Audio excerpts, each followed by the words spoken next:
Welcome to a very, very special edition of the WestsLife Podcast. I'm your host, Josh Barnett.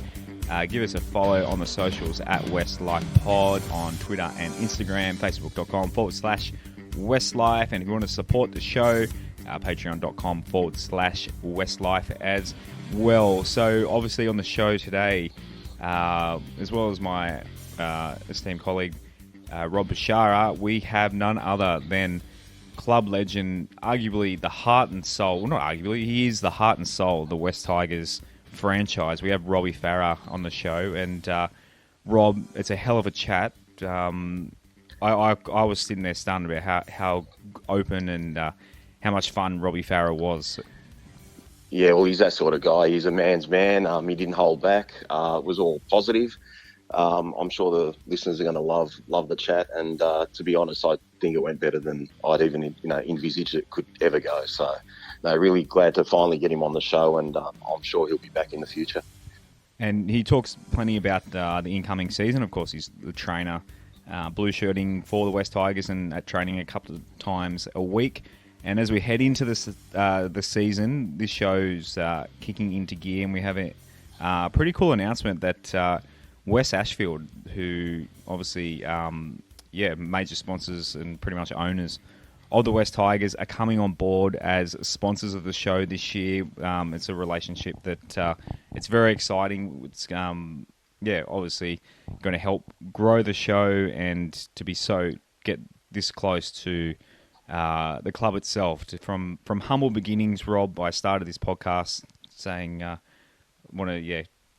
have people hear us talk about West Tigers and how much we love them, and West have come on, they've seen that and want to come on board and help support us throughout the year with supporting the show. Well done to you, mate. Well done to you, because I know you set that meeting up with the boss there, Simon Cook, and he had nothing but good things to say about the podcast. So that's it's a nice little feather in our cap. So yeah, great to have him on board, and it's a great club, and we look forward to a long relationship with them. Yep, absolutely. Yeah, it's I know that they do a lot of stuff involved with the club, obviously with game watching and that sort of thing. They're very tied in with the Ambush, who we've dealt with. Obviously, friend of the show Kelly is involved with them as well. So it's going to be a nice, big, awesome relationship throughout the year. And that also doesn't mean Big Shane's going to try and get on the show for MG Pump Solutions as well whenever he can. So everything's getting bigger and better for the WestsLife Podcast, including this episode. I was just try not the little kid in me who grew up wanting to be Robbie Farah as a teenager. This was a very, very cool episode. So without further ado, everyone, please enjoy mine and Rob's chat with none other than the great Robbie Farah. Well, first off, I have to ask, your Super Bowl trip a week or so ago, that looked bloody amazing. Looked like a hell of a trip. Yeah, it was. It was a great trip. Been a while since we've been able to travel, so to finally get on a plane, it felt a bit weird at first, to be honest, but once we were over there, my business partner and I, we spent 9 nights in New York, which was great. First time in New York, such a great city. Got a fair bit done there in terms of business and meetings and some opportunities moving forward. And then we had 24 clients come to LA and meet us in LA for the Super Bowl. So we got to 2 NBA games, and obviously Super Bowl weekend was pretty amazing. So successful trip. I think to get through that unscathed, with no setbacks. I think everyone's a bit worried about traveling and sort of quarantines and things like that. But to get through that, hopefully it will give people a lot of confidence now to get back to some sort of normality moving forward. Yeah, absolutely. And for those that don't know, do you want to give your business a plug? Tell us a bit about it. Yeah, well, obviously, it's called 247. We're an elite experience and events company. We sort of curate packages to sporting events around the world, and not only sporting events, but any sort of lifestyle or experiences, whether it's adventure, culinary, whatever it may be. So so we sort of take clients over and create their itinerary from end to end, from once you get on the plane to once you get back, and tickets to the game and events around the game, experiences, dinners, parties, etc. So it's been a tough couple of years with COVID, not being able to sort of do the things that we've been wanting to do. But I think now there's a high demand for what we're the event space and what we're doing, and people have got money to spend and people are itching to get out and about. So it's good to see. Hopefully we can create these experiences for many more people moving forward. I think just on a personal note, I think you went to Super Bowl 50 from memory. The last time that was the first Super Bowl I went to. Yeah. And that's sort of how the business idea was created. Okay. From that trip, and then we've been to several after that. Yeah, I only say that because I'm a Denver Broncos fan. I had to bring that up. Okay. Yeah. So they did win that day. Yeah, it was. It was a pretty dull sort of game, that one, but I was happy with the result. In terms of defensive, it was a very defensive game. But anyway, to rugby league, we are a rugby league podcast, and you're a rugby league club legend. So you're in the blue shirt on Friday night. Yep. Yeah. So what will your involvement be with the club this year? Be a lot of that. Yeah, obviously I started the blue shirt last year, which was something I thoroughly enjoyed, and then unfortunately when the competition moved to Queensland, I wasn't able to go up there and be in the bubble. So really missed that because I enjoy doing the blue shirt. It's it's great being out there on the field with the boys, delivering messages from Madge, getting the feel for the game. Whilst you're out there, you're emotionally involved in the game. Just don't have to make 50 tackles anymore, which is nice. So, but just trying to, I guess, it's a different set of eyes for the boys, when I'm out there from the back, and try and, help where I can, and deliver the messages from Madge as clear and concise as I can as well. So, okay. Yeah, I'll be doing that again this year. Obviously, I was up there at Gosford on the weekend, and looking forward to round one against the Storm. And I've just been helping out in pre-season. I've been down there a couple of days a week, helping out. Nate Kalis has come in as our new defensive coach. Yep. So I've primarily been working with him on the defensive structures that he's brought to the club, and trying to implement them to the best of our ability, and make sure the boys understand what he's trying to bring. And he's been really good. He's a really clear communicator. It's pretty simple what he's asking for, and the boys know their job. They just got to go out there and execute that to the best of their ability. So I've just been working closely with him on trying to improve our defensive systems. As we mentioned earlier in the show, we are very proud to have Wests Ashfield as a partner for us this season. And if anyone is not heading to the game on Saturday night, Wests Ashfield invites everyone to watch the West Tigers take on the Melbourne Storm in the season opener, live and loud in the lounge this Saturday, 12th of March. Kickoff is at 7:35 p.m. from the home of Tigers. For those who've never been to Wests Ashfield, you can find it at 115 Liverpool Road, Ashfield. Make a night of it. Grab a bite to eat from their garden restaurant with delicious pizzas, burgers and footy specials. I had my birthday there last year and watched us kick the Newcastle Knights' butts last year. It's a great feed, my whole family. We love the food there. The new upgrades are great, and they've got the new late night Asian restaurant Walk On, which I cannot wait to try soon enough. So it's got all your Asian favourites. It's a noodle bar, delicious stir fries, and more made right in front of your eyes. So stay tuned for more exciting dining offers and giveaways via this podcast in association with Wests Ashfield. For more information, head to Wests Ashfield's website, www.westsashfield.com.au, or give them a follow on Facebook or Instagram at WestsLife Ashfield. You mentioned there you're glad you don't have to make 50 tackles, but is there any point when you're out there that you kind of wish that you had the jersey for real on and you were still playing? Oh yeah, look, at times you do. You sort of get emotionally involved in the game, and But I definitely don't miss it. You know, when you're out there, you do. And now that you're not playing, you see the speed of the game and the hits that the boys are copping, and it sort of reminds you why you decided to hang the boots up. So, look, there are times, especially myself. You know, I'm a pretty passionate person, and you get out there and you might get frustrated at times when we're not playing so well, or when we are playing so well, you sort of want to jump on the back of that. So, but yeah, no, I'm definitely happy in the role that I'm doing, and I'll leave the rest of the boys to hopefully have a big year this year. The involvement with the club, and you've seen a lot of what's going on, it's a pretty cliche every pre-season. Every team says it's the best pre-season ever, but it does seem from the outside looking in, there's kind of a little bit of a more happy sort of vibe and bit of confidence around the club at the moment. Would that be accurate? Yeah, I think that's slowly been building over the last couple of years. You know, like there's no secret for me. I think the club lost its identity there for a few years, and I think we're slowly starting to get that back. We've got Tigers people getting back involved. You know, Sheens is back, Benji's back at the club. Paddy Richards is there. Chris Lawrence. All these guys that are part of the Tigers fabric. We're starting to bring a lot of that back to the club. And I just think off the field we're getting all our ducks in order. You know, we've got the new centre of excellence. We should be ready in a few months. I think we've made some really good signings moving forward.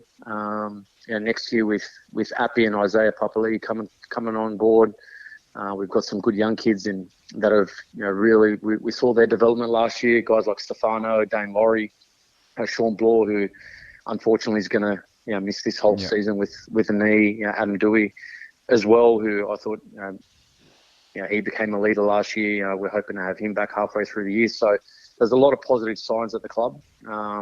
It's not going to be a quick fix, and I think everyone's got to be realistic about that as well. But in my opinion, there's no doubt that we're moving in the right direction.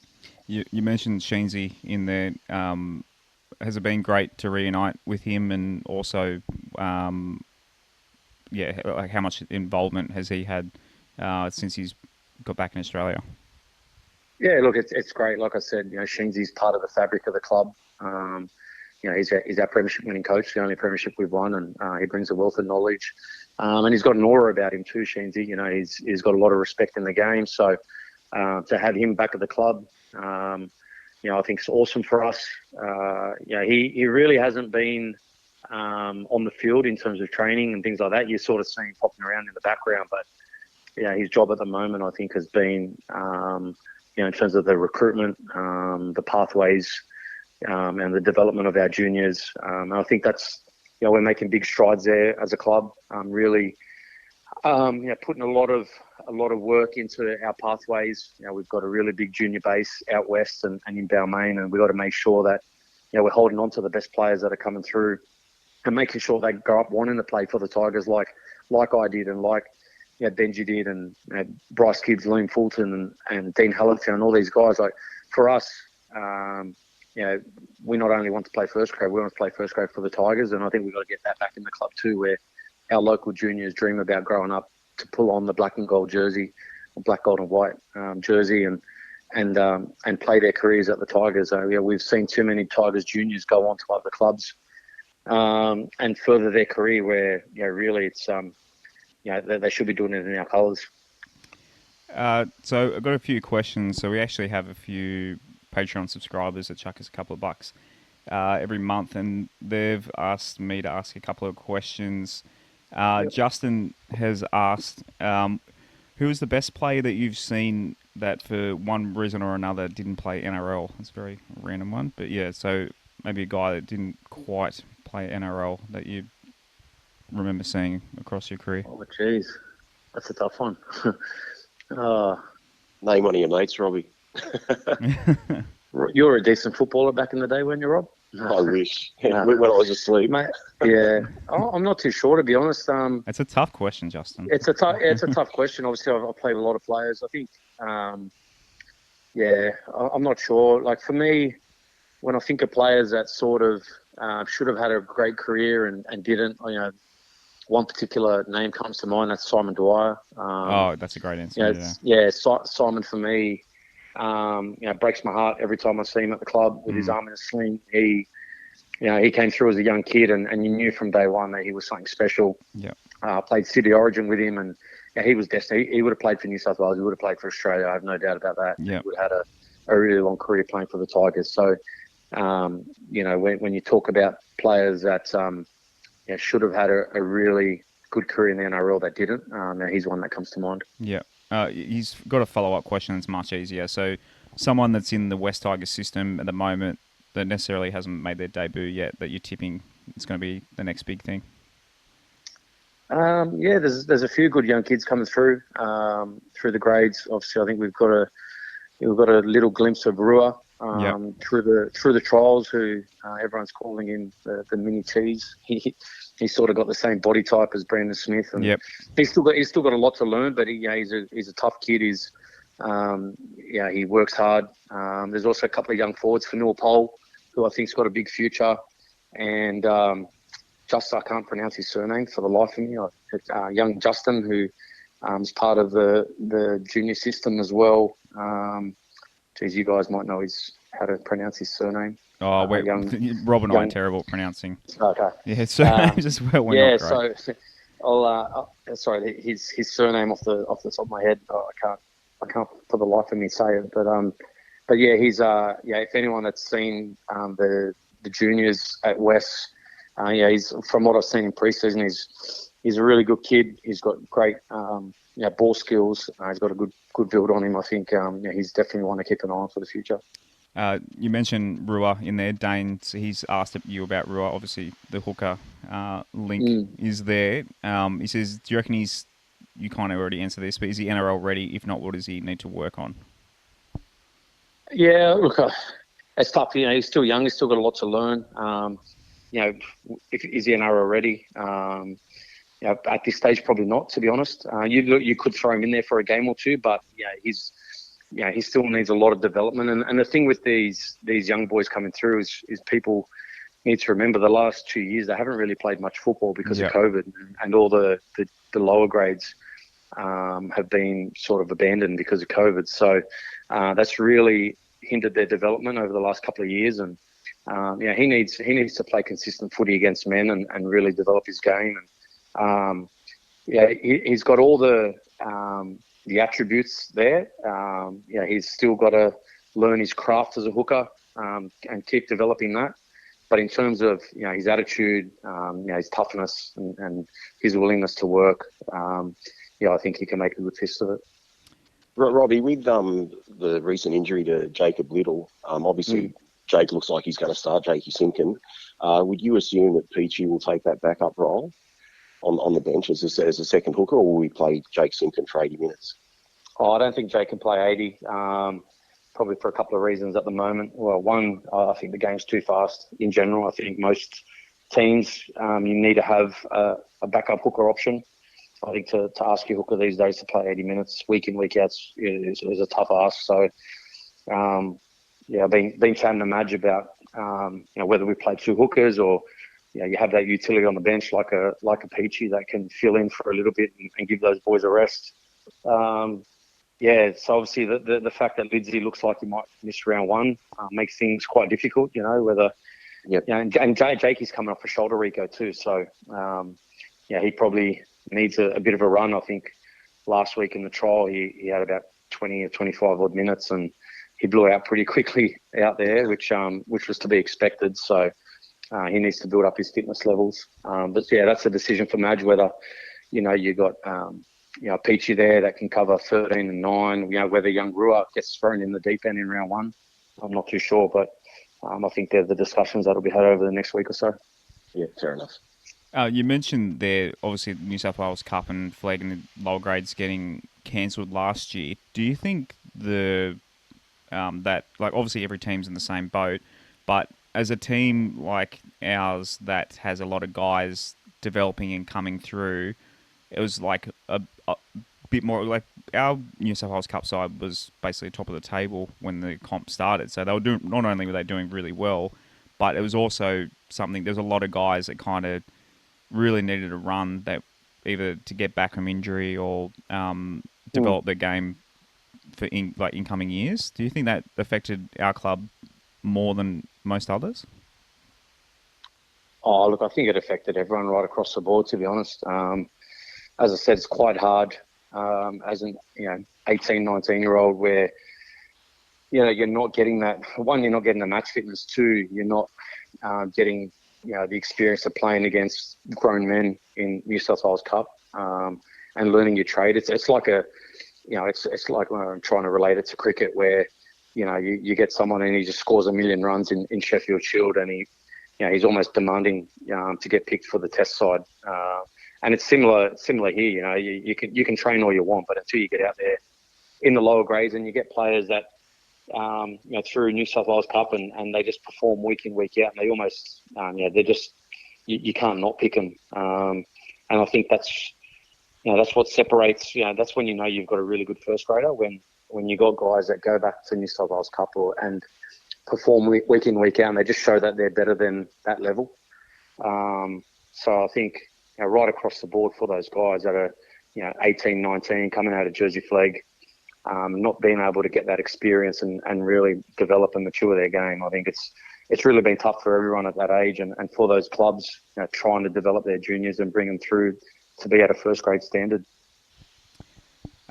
So Sammy has asked, what are your longer term rugby league associated career aspirations? She's, I remember you studying commerce at uni during your playing days. Is admin or coaching what you're looking at? Yeah, it's something I'm not really too sure about yet. I'm enjoying the coaching aspect at the moment, but I'm also only in there part time, doing it a day or two a week because of obviously I've got business ventures outside of the game, and I think the fact that I've got that variety at the moment in my life where I've got 247. I've also just recently opened a Pilates studio as well, and oh wow. About to open some gyms, and then I get to go into footy and being around that environment is something I really enjoy. But yeah, down the track, I'm not sure. People always ask me whether I want to be a head coach one day or whether I want to get into admin. And I think I'll just naturally sort of progress to one or the other. I'm not too sure which one that's going to be at the moment, but I could definitely see myself in an admin role or in a role like a GM, like Shenzi, where you're sort of overseeing recruitment and the football department. But I could also see myself coaching too. So, yeah, I think I don't really have a plan, to be honest. Yep. To answer the question, I think that'll just naturally progress one way or the other. Yep. And things change so quickly with those right. things. Yeah, opportunities become available. Robbo's asked, so you mentioned Jason Kalis earlier. Sorry, Nathan Kalis. What changes have the two new assistant coaches implemented in attack and defence? Yeah, as I said before, Nathan's been really clear and concise about what he wants and the defensive structures, and he's made it pretty black and white, where we can review a game and we know at any given stage of a game what everyone's role is in defence, and if you didn't do your job, why didn't you do your job, and we can clearly identify that. So I think that's the biggest thing at the moment. He's obviously brought his own ideas in terms of structures and systems that he's putting in place, but the biggest thing is that players clearly understand what he's trying to implement, and there's no excuse for them to not go out there and do their job because of how simple he's made it for them. And finally, Ben has asked, I reckon you've answered or been asked this many times, how did it feel smacking Anthony Watts at Leichhardt that day? Yeah, it's funny that I get asked about that all the time. Yeah, I bet. I don't know. I think it just took people by surprise, to be honest. That's why people still ask me about it.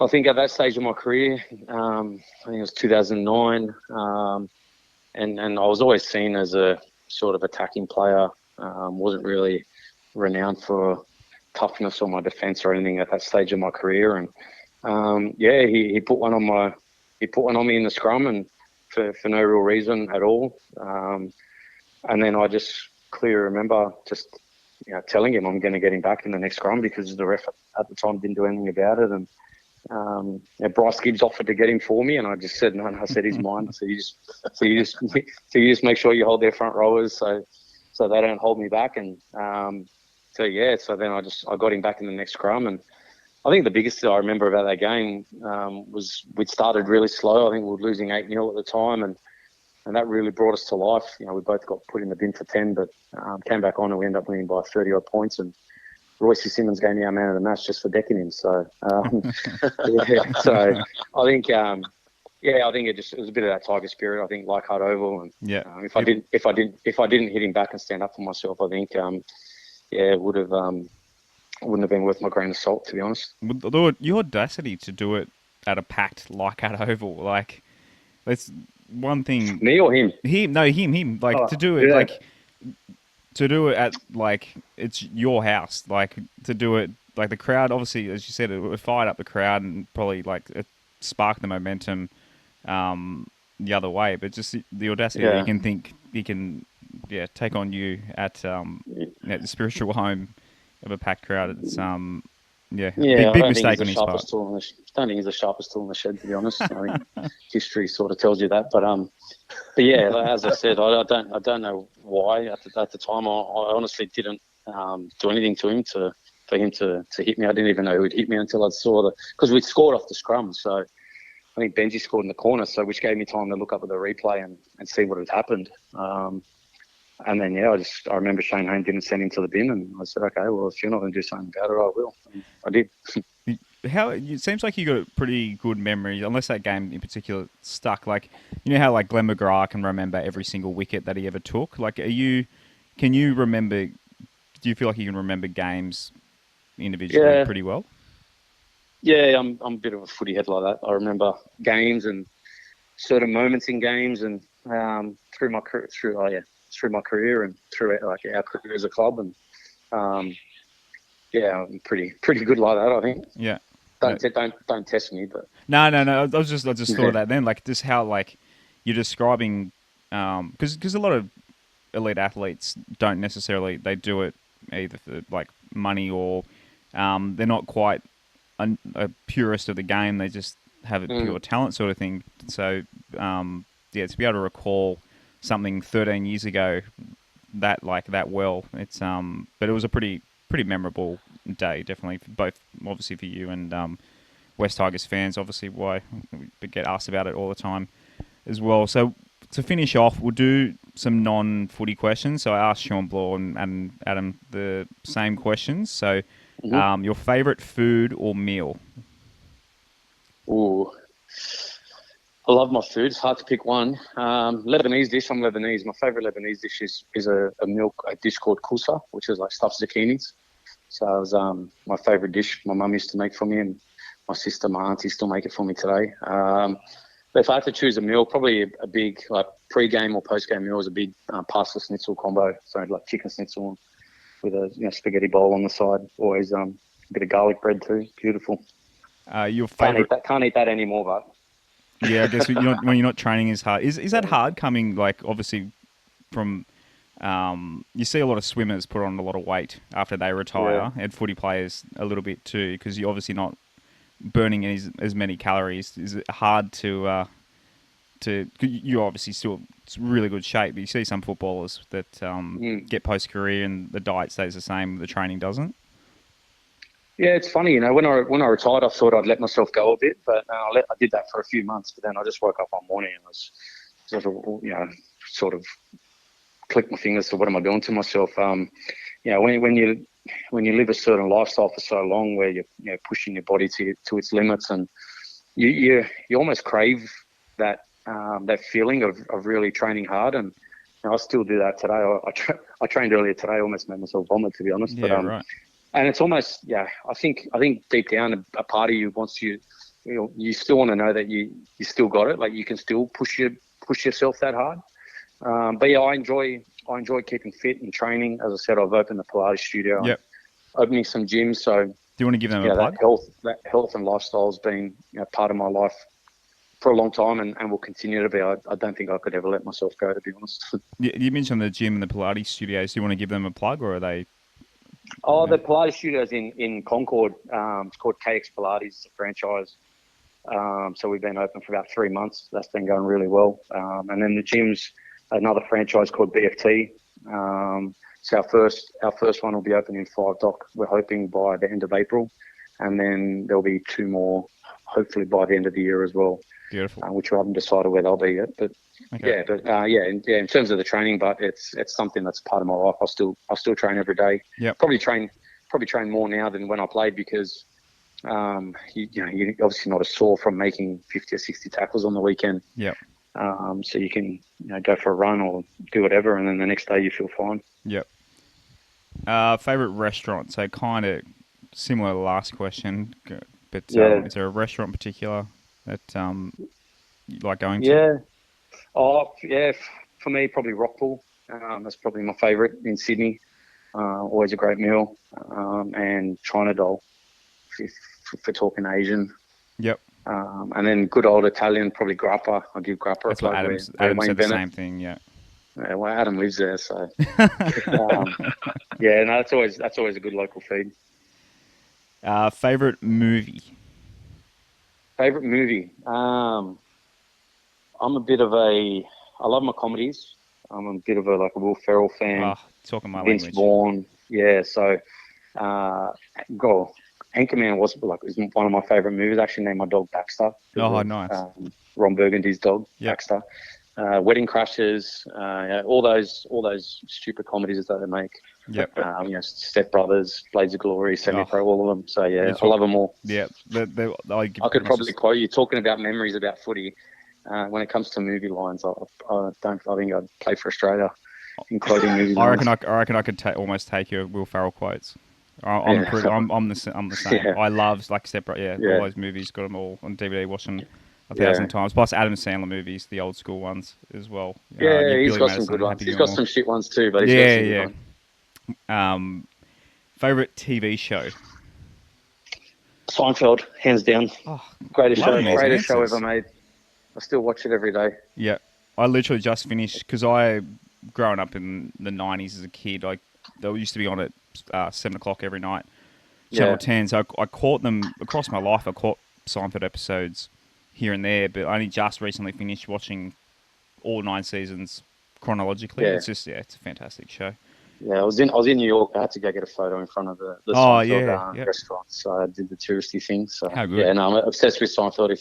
If I meet someone that's not a fan of Seinfeld, well, I can't be friends with them. Yeah, I love Friends as well, but a lot of people seem to go one or the other. I love both, but your favorite athlete growing up? Stephen Jobs. My favorite footy player was Terry Lamb growing up. I used to love Terry Lamb. He was my idol. I still do. Got the ticket from his last ever game at Belmore Oval, and I'd had it laminated and it was in my wallet for about 10 years. Wow. I still got it in my bedside drawer somewhere. But my favourite athlete, Steven Gerrard. Obviously, everyone knows how big a Liverpool fan I am. And, yep. He was someone I aspired to be, obviously in a different sport, but just everything he stood for. Local Liverpool boy, went on to captain the club, played his whole career there, which is something I wanted to do at the Tigers. Yeah. Fortunate enough that I've got to meet him a few times. He's stayed in contact with me and got me a ticket to the Champions League final a couple of years ago, which was unbelievable. And so I sort of pinched myself that I've got my idol's number in my phone, which is pretty cool. Did you play? You're obviously a big football fan growing up. Did you play a fair bit of soccer growing up? Oh, just for fun with my mates, but I never took it seriously. Okay. My best mate lived in the street, was a pretty good soccer player, and we used to play, socially and things like that. But no, I played cricket and league. Yeah. Played rep cricket till 16 and league, and decided to go down the path of rugby league. And you played for New South Wales once, I believe, didn't you? There was a 2020 tournament that you played. There was some sort of celebrity tournament or something that you played in. The cricket? Yeah. Was it maybe one of the charity games? Yeah, well, it was like a charity game. I saw that it was a charity game or something. I went and saw you play. Yeah. Once. Yeah. Yeah, I think it might have been. can't remember what it was, something, maybe bushfires or something years ago. Yeah, it was good fun. Steve Waugh and I think Mark Taylor were the captains of both sides, and got to play out on the SCG, which was a pretty cool experience. Yeah. You've already, obviously, you're a massive Liverpool fan. I think every West Tigers fan knows that. So, favourite sporting teams outside of rugby league? Is there any teams other than Liverpool that you support? Look, I've got a team in most sports. Obviously, NFL, I'm a Packers fan. NBA, I grew up supporting the Seattle Supersonics. If anyone that remembers them, yep, they're not around. They're not around anymore. I guess they're OKC now, but which Josh Giddey's playing for, which is pretty cool. But like not really invested in those. But yeah, like Liverpool's a big one. So that's about it. Yeah, Josh Giddey's absolutely killing it for OKC this year. Love seeing it. Another Aussie boy killing it over there. Favourite band or artist? Growing up, I grew up in like the Boys to Men era. That old school R&B. I love Bon Jovi.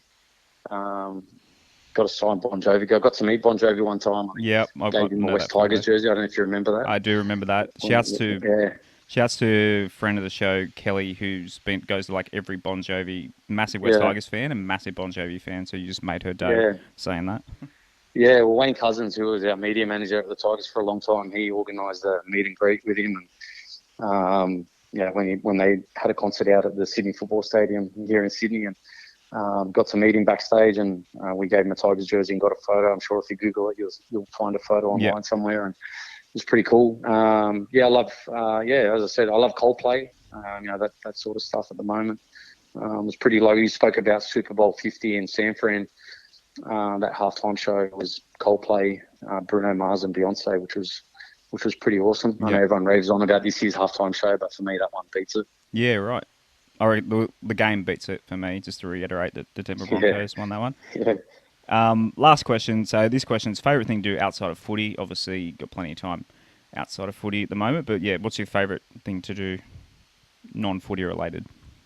I don't know. Yeah, I think at the moment, like, I think the thing I've found post-career is, and what I've enjoyed the most is the freedom to sort of, do what I want, really. Like, it's the thing about being a professional athlete is your life's so structured, and everything revolves around football 24/7. So now to have that freedom where, I can go out for a nice meal and a couple of wines, or if, I need to travel and get away for a weekend, whether, it's interstate or overseas, it's the ability to do that.